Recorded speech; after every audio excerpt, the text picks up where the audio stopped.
Hai, Assalamualaikum and welcome back to my channel. Kepada anda yang masih baru di channel ini bersama saya Muhammad ZA, dan kepada anda yang dah subscribe channel saya, thank you so much.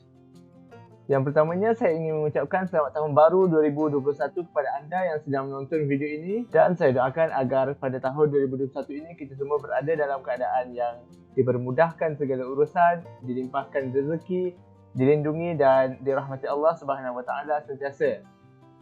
Pada video kali ini saya tidak menyediakan konten yang proper, tapi saya just terlintas ataupun secara spontan terfikir untuk berkongsi dengan anda macam mana cara saya setting vektor saya untuk disubmit ke Microstock agency, antaranya Shutterstock lah. Dan dengan step yang saya buat ni, boleh dikatakan jarang file vektor saya di reject oleh Shutterstock. So tanpa melengahkan masa, jom kita start.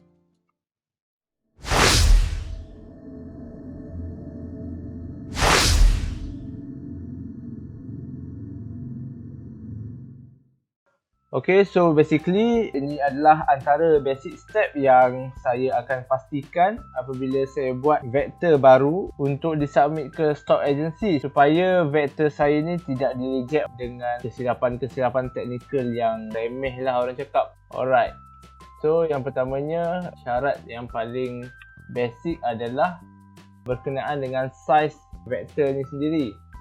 Size dia adalah at least 4 megapiksel, iaitu 2000 pixel kali 2000 pixel. So kita akan buat vektor berukuran 2000 pixel kali 2000 pixel. Dan seterusnya, step yang kedua, saya akan pastikan saya buat satu shape berukuran artboard untuk dijadikan sebagai background.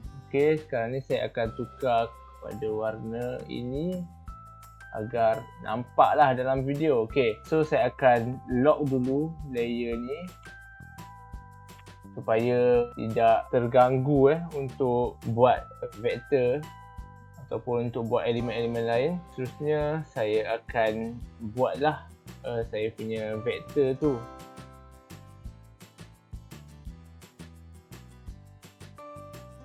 Alright, untuk step yang seterusnya adalah apabila kita buat vektor yang berunsurkan font ataupun ada teks dalam vektor kita, kita perlu untuk create outline bagi setiap teks yang kita ada dalam vektor itu. So cara dia, kita just right click pada teks ni dan pilih create outline. So kita sambung lagi buat vektor ni.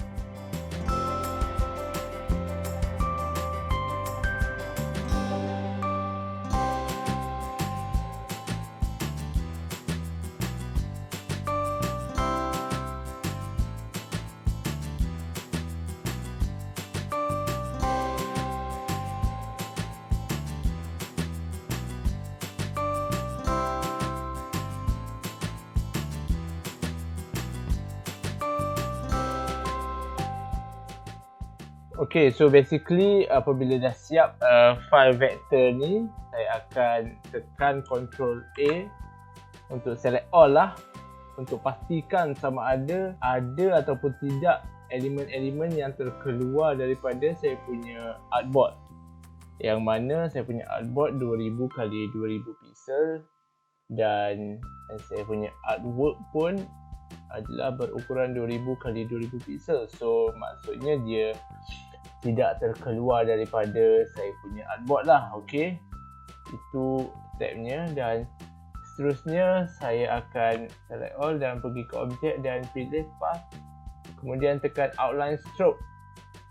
Okay, seterusnya, last but not least, saya akan pergi ke layer untuk check adakah ada antara layer-layer saya ini yang terkunci. Seperti yang anda dapat lihat di sini, ada satu layer saya yang terkunci. Jadi saya perlu unlock balik saya punya layer ni sebelum di save dan di submit ke Shutterstock.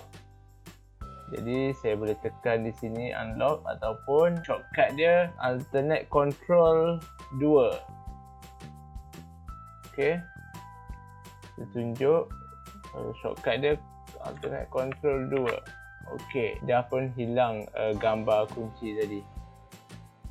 Okey, seterusnya saya akan export lah.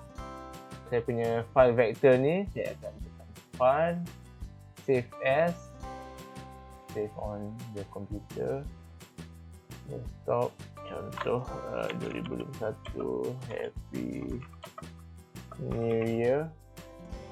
Dan saya akan save as Illustrator EPS.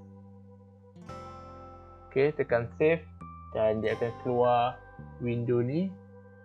Seterusnya saya akan pilih Illustrator 10 EPS dan preview format none. Preset saya pilih custom. Raster ataupun vector balance saya set kepada 0. Line art dan text resolution kepada 72 ppi sahaja dan seterusnya pun 72 ppi. Dan saya akan tick pada anti-alias raster. So itu saja dan saya klik OK. Seterusnya pada option saya akan untick kesemuanya. Dan saya klik OK. Alright. So itu sahaja setting untuk saya save saya punya file EPS. Dan seterusnya untuk file JPEG saya akan export. Sama juga. Dan saya akan save as JPEG lah. Okay, quality tak kisah. Quality nak maksimum pun boleh, nak kekalkan dia pun boleh. So resolution saya akan kekalkan kepada 72 ppi je lah.